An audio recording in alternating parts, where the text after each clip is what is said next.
Our family has been in manufacturing and trading of pharmaceuticals for 3 generations, ever since the 1950s. I think the expectation of the family was for me to join the family business, but I think they lost that when I entered IIT. Hi, my name is Harsh. I'm one of the founders of Fynd. Did my engineering at IIT Bombay. Worked for a couple of years in consulting, spent some time in Delhi, spent some time in New York, and then took the entrepreneurial plunge in 2012. It's been 11 years where we haven't looked back. IIT also gave that experience and that exposure that if you want to do something, if you work hard towards it and you have the curiosity, you should be able to figure it out. So I started up when I was, I think, 24 years old. The mindset honestly was, what can go wrong? कितना ही बुरा हो सकता है, कुछ ना कुछ तो ढंग का लाइफ में कर लेंगे.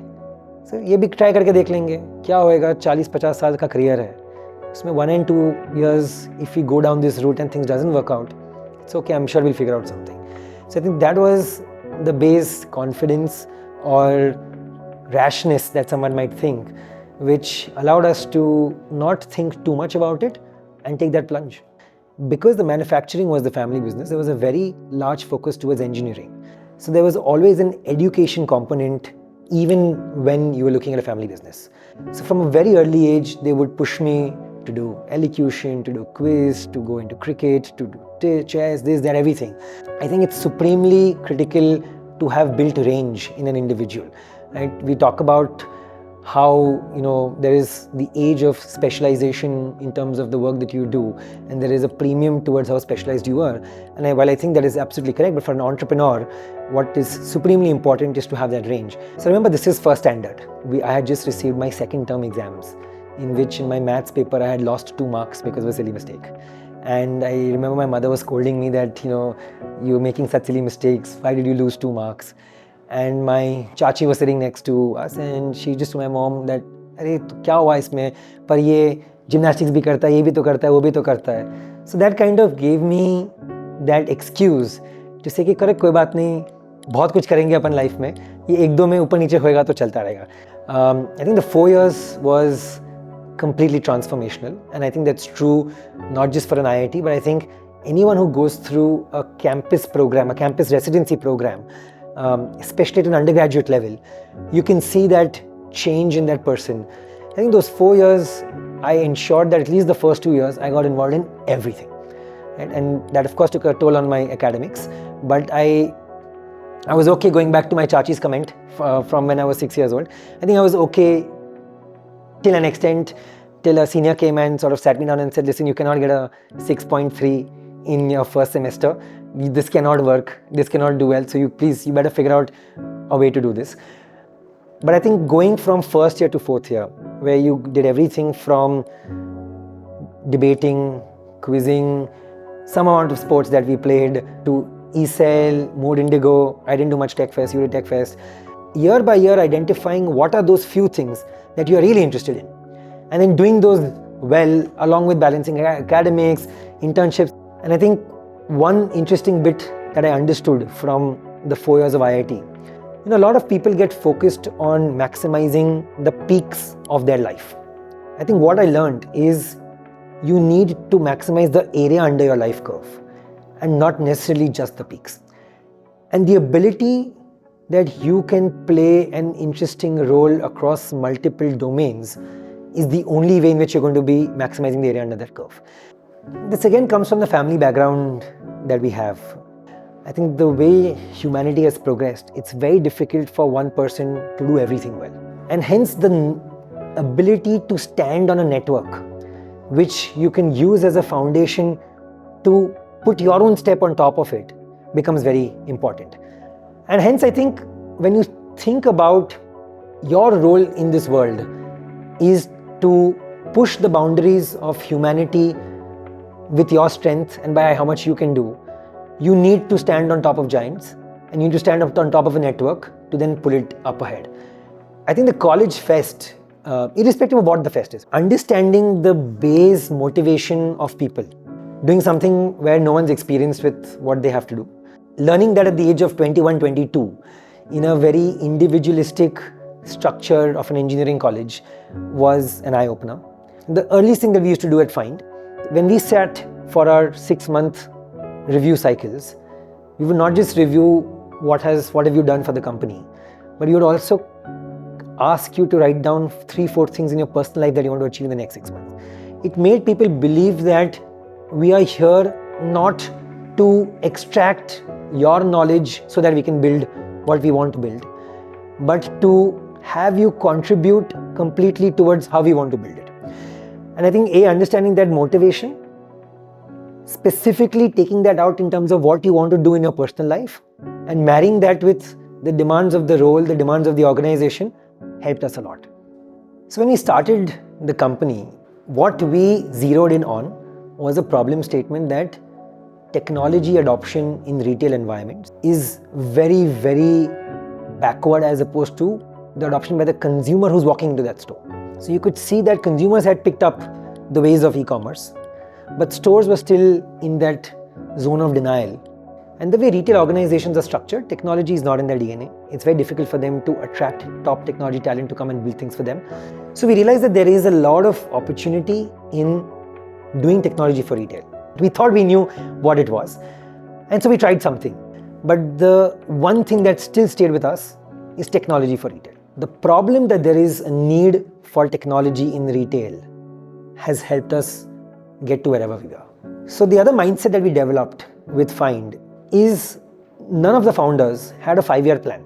So we went in saying that if we have to do this for the rest of our lives, we will do this well. And I think from 2012, which was Ad Sale, to 2013, which was ShopSense, to 2015, which was Fynd e-commerce, to 2017, where we again launched in-store products, to now 2023, where e-commerce is a small part, there is a retail platform, and then there's a data platform, there's a blockchain platform, there's something else. I think it has allowed us to sort of play that infinite game, where we're saying, let's take the next 60, 70 years of the world, and what is the role that we can play over the next 60, 70 years. There have been multiple instances where we've been staring at no money in the bank to pay salaries to people, where I've taken significant loans from my father to try and keep the lights on, where we had to take calls of firing 100 people from our team purely because we couldn't afford them. And I think at the end of the day, what helped was just the simple thing. Try कर लेंगे, नहीं चला तो कुछ ना कुछ तो ढंगा कर लेंगे हमारी लाइफ के साथ. I think it was something as simple as that, which helped us go through all of those things, right? There are of course a lot of investors of ours who played a very, very pivotal role in helping us get this maturity. Kunal Bell and Rohit Bansal of Snapdeal, they themselves have gone through so much, and I think it's always a pleasure to talk to Kunal and Rohit. Vikram Limay has gone through so much with IDFC, with NSE.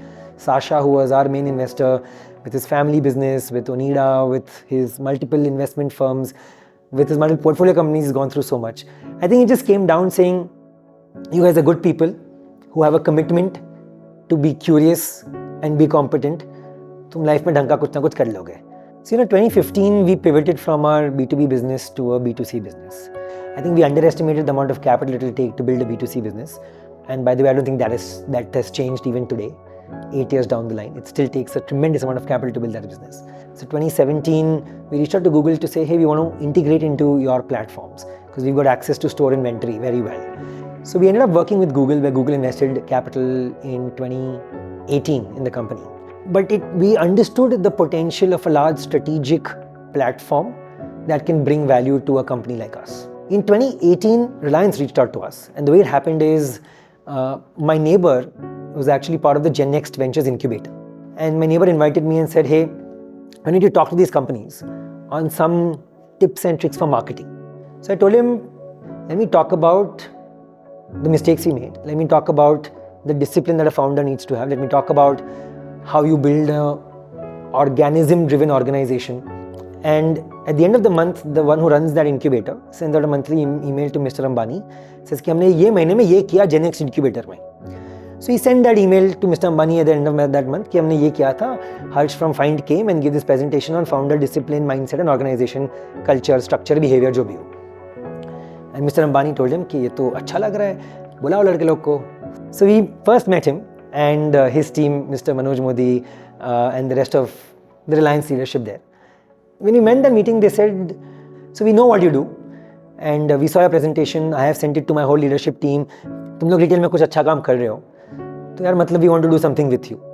And first we said कि नहीं हम founders हैं, हमको तो खुद का चाहिए. And then the team kept coming back to us and said कि नहीं तुम बताओ कि what does it mean कि तुमको क्या करना है, and why is it that this won't really work for you. So he went with a list of things, some frivolous, some actual, some sugar-coated, some blunt, saying that ये चीज़ें हैं. So they were very good in saying, see, we like you guys. How did we reach out to you? Because of what you spoke in terms of organized building, founder discipline. Why would you want to change anything of that sort? So आपके जो भी apprehensions है, assume it's fine. As long as you are capable and give your commitment, I have no problem. We said, let's do this. I think it's been 4 years since that has happened. And I think it's one of the best decisions that we've taken in the 10, 12 years of our company. But the way they solve every single problem at the minutest detail to achieve a large outcome, I think that has been a phenomenal learning for all of us. When you're running a startup, you can't afford to be interested in multiple things. When there was some liquidity that came in, for good or for bad, fueled the interest, saying that yaar ye bhi interesting hai, ye bhi interesting hai, wo bhi interesting hai. And then we'd also seen a lot of founders who were angel investors. Our very first round was done by Zishan from Topper, from Chowpatty. We had so many others, from Hola Chef to Think Labs, who were angel investors of the company. Snapdeal founders were there. And these are the investors whom we had the most amount of fun working with. And you had to connect with them because they've gone through what you're potentially going through. So it started off with saying, maza aayega dekhte hain. I enjoyed working with people who were solving the 0 to 1 journey, which in some sense I missed, right? Because as the company scales, there are only limited things that you can do. So I think this allowed me to get that excitement on the side. I think today being an angel investor is a very strong part of my identity. It is as important as being a father, being the founder and someone who's running Fynd. As a startup founder, the first few years you probably don't have anything to go with, right? And hence it's very difficult to make that judgment or that balance. And so the stability at home, whether it was the family, whether it is the wife who was also a very capable person who had a good salary coming in. So we knew that as a family, the stability is there. And that allowed me to then be very aggressive with my investments when I had the capital. A large part of my investments today are essentially angel investments because being a founder, being a part of that ecosystem, I can get access to that asset class.